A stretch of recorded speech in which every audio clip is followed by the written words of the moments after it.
Hey everyone, and welcome to this explainer. Today, we're going to try something completely mind-bending. We're taking a continuous, epic zoom out from our tiny pale blue dot all the way to the very edge of the observable universe.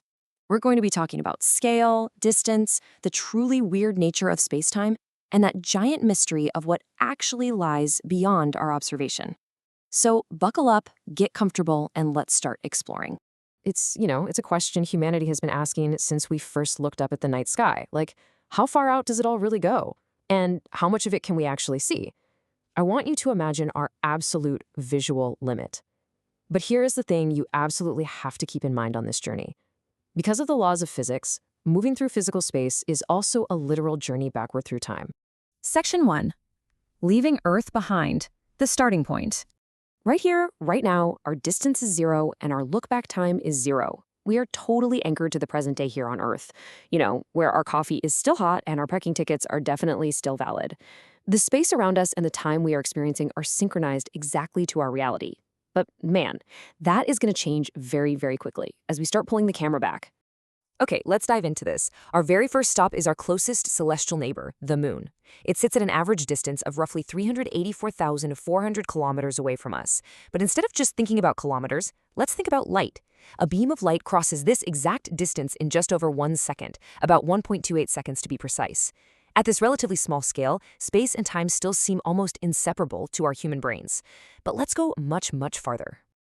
As we race away from Earth, the sun comes into full view. We're now about 150 million kilometers away from home. But notice a really surprising fact here.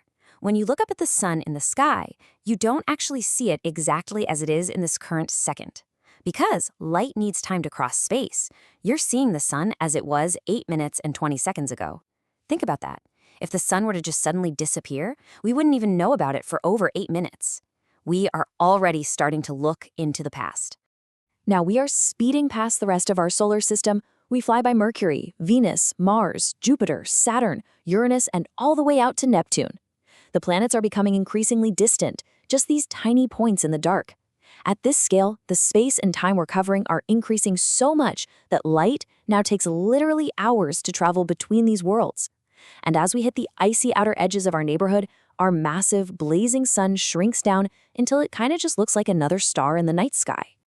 Section 2. The interstellar scale. Leaving the solar system.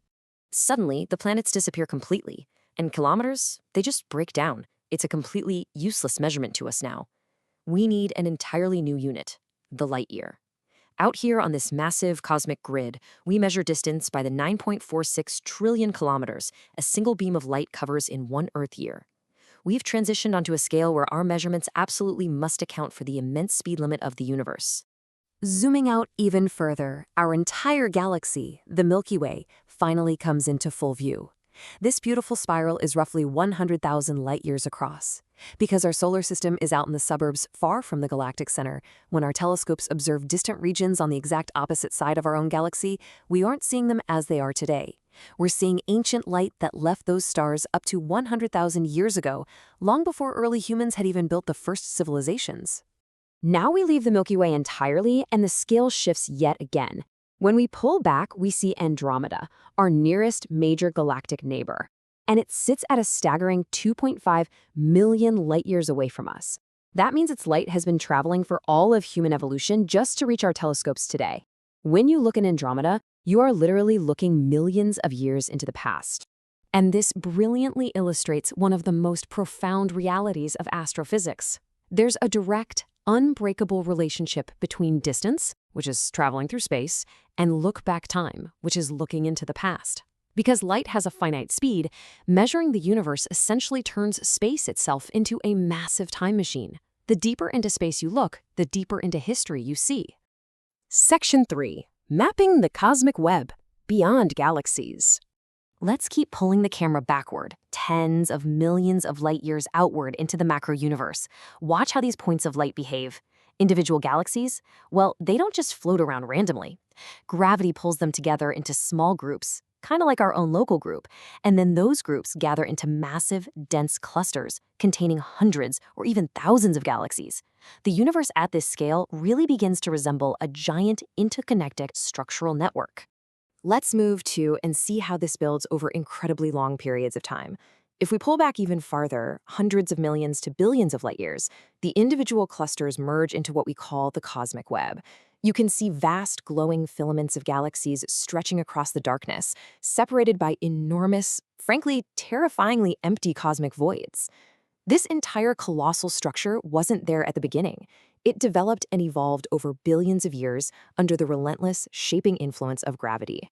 As we travel billions of light years out along this cosmic web, a completely mind-bending reality sets in. The farther we look, the younger the universe appears. Because the light from these ultra-distant galaxies has taken billions of years to reach us, we're observing them exactly as they were in an earlier cosmic era, much closer to the dawn of time. We don't need a sci-fi machine to travel backward through time. We simply build better telescopes and look farther away. Section 4. The Edge of Spacetime. The Observable Universe. We are now approaching the ultimate boundary of our journey today. Now, what's really interesting about this slide is the concept of space-time itself. The universe isn't just a big, empty box that matter exploded into. On cosmic scales, space and time form a combined four-dimensional grid, and space itself is expanding. The grid is stretching. Measuring the universe requires us to think about both distance and time functioning together as a single, unified fabric. Here is where the mathematical mystery of our final boundary really begins. Through incredibly precise measurements, scientists know that our universe is approximately 13.8 billion years old. So you might naturally think, okay, if the universe is 13.8 billion years old and absolutely nothing is faster than light, then the absolute farthest we can see should be 13.8 billion light years away, right? Makes sense. Well, wrong. When we actually map out our observable horizon, the co-moving distance to the edge of what we can see is roughly 46 billion light-years away in every direction. That means the entire sphere of our observable universe is a staggering 92 billion light-years across. How is that even possible? How can our horizon be vastly larger than the universe's age? How did light reach us from 46 billion light-years away in only 13.8 billion years? So the crucial point is exactly this. Light travels through expanding space. The photon of light left its source 13.8 billion years ago. But while that ancient light was in transit, zooming toward Earth, the physical space between that galaxy and our own was continuously stretching. The universe was expanding the whole time the light was flying. By the time that light finally hits our telescopes today, the object that emitted it has literally been pushed by the expansion of space to a current co-moving distance of 46 billion light-years away. It's wild. Which brings us to our boundary. We stand at the center of a sphere 92 billion light-years across, looking out at the cosmic microwave's background. But what lies beyond our horizon? What is hiding in the darkness past that 46 billion light-year boundary? The truth is, that is just the edge of what we can currently observe, limited by the speed of light and the age of the universe.